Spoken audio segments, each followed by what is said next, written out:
For 2 decades, the annual Tech Trend Report was the ultimate corporate safety blanket. But the era of neatly tracking emerging tech is over. We have entered a period of creative destruction. To survive the current storm, old, calcified industries have to collapse to make way for new ones. Right now, millions of leaders and creators are acting like passive spectators. There is a dangerous assumption that if we just wait, algorithms and artificial intelligence will automatically solve our logistics issues, creative blocks, and climate crises. Treating the future like a spectator sport is a massive abdication of responsibility. Relying on an autopilot approach during a period of exponential technological acceleration practically guarantees your own complete irrelevance. To actually survive this intelligence supercycle, we have to step out of the passenger seat. We must transition from passive observers into active stewards, and that means deliberately dismantling the very models that created our past success before the market does it for us. Whether we are talking about the rollout of generative AI or the reality of the climate crisis, our survival depends entirely on a single, difficult question. What are we willing to let die on purpose so that something more valuable can live? To see what stewardship looks like at the individual level, look at the tension in Hollywood. The creative community and artificial intelligence are currently locked in a deep frenemy phase. The core flaw of unguided generative AI is becoming painfully obvious to studios. It can produce an infinite amount of content with a sort of synthetic slickness, but it completely lacks the intentional messiness, the lived-in choices, and the human grit required to create a genuine emotional connection with an audience. This diagram illustrates the human-preferred workflow. AI acts as a wide funnel, churning out raw generation into a bottleneck of human taste. Without a human imposing constraints and curation, you get noise. With them, you get meaningful art. Major studios like Pixar are already applying this practically. They use AI in incredibly narrow, targeted ways, like accelerating rendering times, specifically so their human artists are freed up to take larger, more ambitious creative risks. At the micro level, the machine does not dictate the art. The ultimate value of any artificial intelligence is strictly defined by the human constraints and the specific intentions placed about it. Scaling up from the individual artist to the entire organization, the same rule applies. Companies that want to remain relevant must deliberately dismantle their deeply ingrained, siloed business structures and rebuild them as radically diverse coalitions. Colossal Biosciences, the company currently working on de-extinction, operates on this kind of deconstructed post-silo model. To achieve their goals, their roster includes specialized synthetic biologists working alongside a 20-year-old UN-recognized ocean climate activist. They've also brought in technologists like Tom Gruber, the co-founder of Siri. Gruber champions humanistic AI, designing systems that augment human intelligence and capability, rather than attempting to replace casting minds is a mandatory operational requirement. You cannot navigate the massive ethical and logistical complexities of biotechnology and reviving extinct species within a corporate echo chamber. Organizational survival now dictates the deliberate destruction of isolated departments, forcing vastly different disciplines to merge and focus on a single unified goal. And when we scale up one final time, from the corporate boardroom to the orbital perspective, the stakes shift to the survival of the Earth itself. We possess the tools to monitor our planet in real time.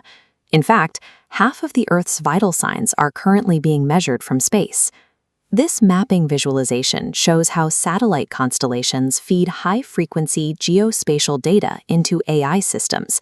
This allows us to track carbon storage and optimize global resources with precision.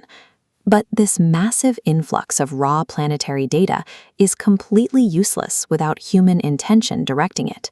That is why we need what former NASA officials call integrated mission teams. We need scientists, engineers, and creatives working together, taking absolute responsibility for interpreting that orbital data and figuring out how to act on it. Possessing the ultimate technological capability to monitor every inch of our world means absolutely nothing if we lack the human teams willing to take action on what they see. Whether you are typing a prompt into an AI video generator, organizing a corporate board, or tracking an orbital satellite, The reality is the same. The technology itself is no longer the bottleneck. What we are facing is an accountability gap. Human choice and our willingness to actually accept responsibility for the tools we build are the only factors currently holding back global solutions. As researchers highlighted at a recent NASA briefing, when it comes to the future of our planet, no one else is coming to save us. We are not mere spectators of progress. We are the crew in charge of the mission. Going forward, we have to measure true innovation differently. We cannot judge a technology solely by its processing speed or its market dominance, but by its tangible contribution to our collective human stability. To build a sustainable, resilient future, we have to confidently take the helm of the systems we've created, and that begins the moment we decide which of our comfortable, outdated models we are finally willing to let die. At the 2026 South by Southwest conference, attendees gathered for a symbolic funeral. The deceased was a 20-year-old PDF, a tech trends report that had once defined corporate strategy for millions of readers around the world. Futurist Amy Webb stood before the crowd to bury her signature publication. She argued that the environment leaders operate in today has shifted so significantly, a static report of isolated trends is no longer a useful tool. Historically, businesses survived by tracking single lines of progress, monitoring what was happening in AI or biology or capital markets as separate categories. But the sheer speed and volume of technological change has broken that linear model. We are seeing a transition towards cycles of convergence, moments where multiple forces like regulatory shifts and capital constraints intersect and interact at the same time. Change is now spreading sideways as fast as it moves forward. Because these separate forces reinforce or destabilize one another, they create combined impacts that are different in kind than the sum of their individual effects. These cycles occur when specific enabling conditions align.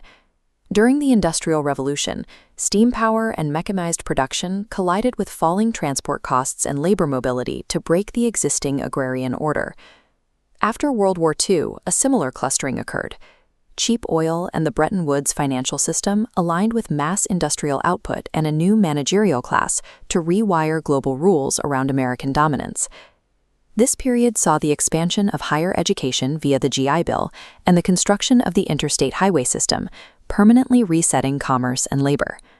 Today, general-purpose technologies are reaching operational scale at the same time.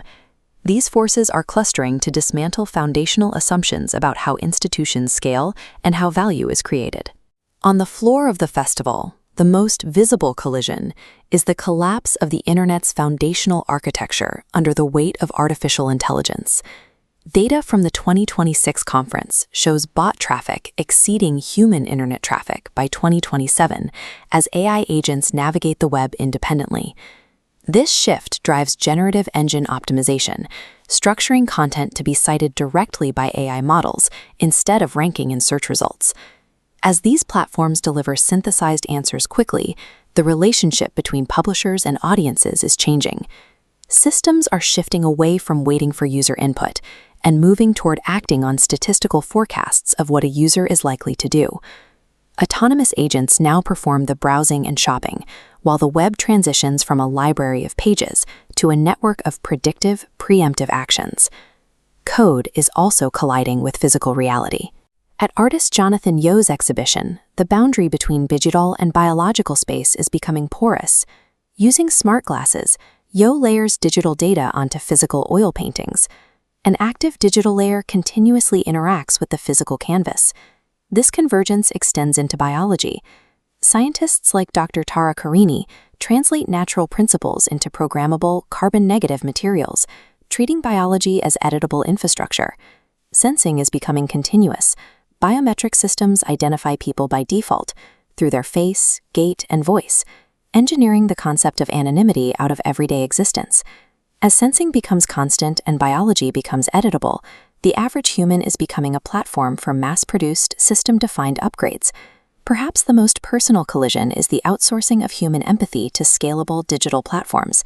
AI systems are now providing validation and companionship at scale. These modern interfaces are designed for sticky engagement, providing a digital substitute for the messy complexities of actual human relationships. But the 2026 conference highlighted an aggressive pushback. There is a rising interest in analog experiences, where audiences actively seek out friction, community, and authenticity. Major platforms are adapting to this demand. Spotify's Taste Profile feature allows users to manually curate their music preferences, signaling a return to human taste and opinion over purely algorithmic recommendations. As automation scales, the value of human judgment and genuine interaction is becoming a primary differentiator for both brands and creators. Now, how do you navigate a period where technologies, capital, and behavior collide to reconfigure the future at this speed? Success in this environment requires the discipline of creative destruction. This is the process where new innovations relentlessly displace older business models, reshaping the structure of the economy from within. This requires leaders to deliberately dismantle what once worked before the market does it for them. It means identifying the strengths of the last decade and recognizing them as potential liabilities for the next. The organizations that survive won't be the ones that build the largest empires, but the ones willing to burn them down at the right moment and build again. Technology remains an accelerator, but it has limits. Director Steven Spielberg noted during the festival that while AI can generate technically impressive content, it lacks a critical component of art. AI produces a synthetic slickness. It fails to replicate the specific, intentional messiness and the imperfect choices that allow an audience to emotionally connect with a story. This concept of human intuition extends to our most complex global challenges. During a briefing on space ethics, former NASA Deputy Administrator Dava Newman argued we already have the tools to solve resource management and climate change. Astronaut Katie Coleman emphasized that technology is not a bottleneck. We are currently measuring over 50% of the Earth's vital signs from space. The bottleneck is human accountability and the decision to act on that data. No algorithm is coming to solve these collisions for us. As we move through this structural reset, the intentional, ethical human hand remains the most valuable asset in the system.